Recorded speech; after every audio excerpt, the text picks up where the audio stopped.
earlier you said that the rhythm is really important to the meaning of Shakespeare. How much, as an actor, do we just play the musicality of the language?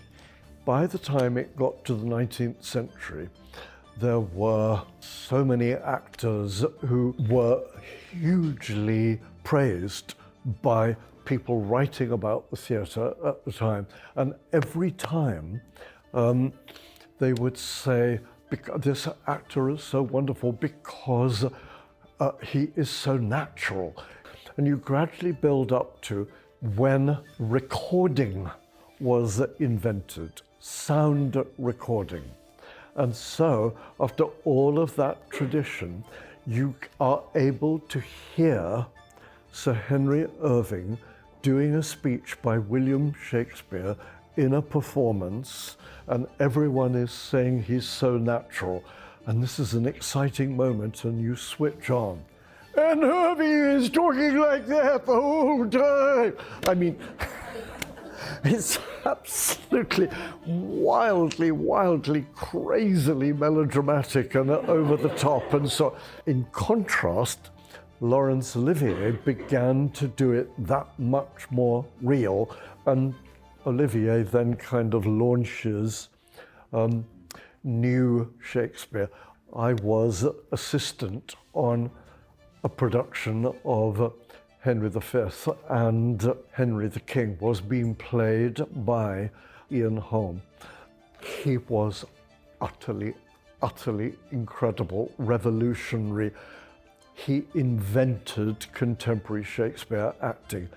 I'll just give you an example, that the Crispin Day speech that Olivier had done on a horse, Crispin Day, and all of that. And that was always the way of doing it. And Ian invented this himself, that Llewellyn was reading something and he looked over his shoulder and then said, "Oh, tomorrow is St. Crispin's Day."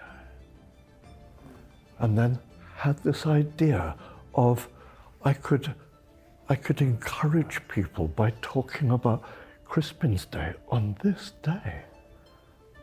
We band of brothers, we happy few. He was making it up as he went along. This wonderful speech that Olivier had done as a vast proclamation was coming moment by moment. It was just staggeringly real. It was like the invention of contemporary Shakespeare acting that I keep going on about. So I think in verse and prose, whether we're in a space this big, you lucky people, or whether you're in a huge auditorium with 1,000 seats, you've still got to try and make it real.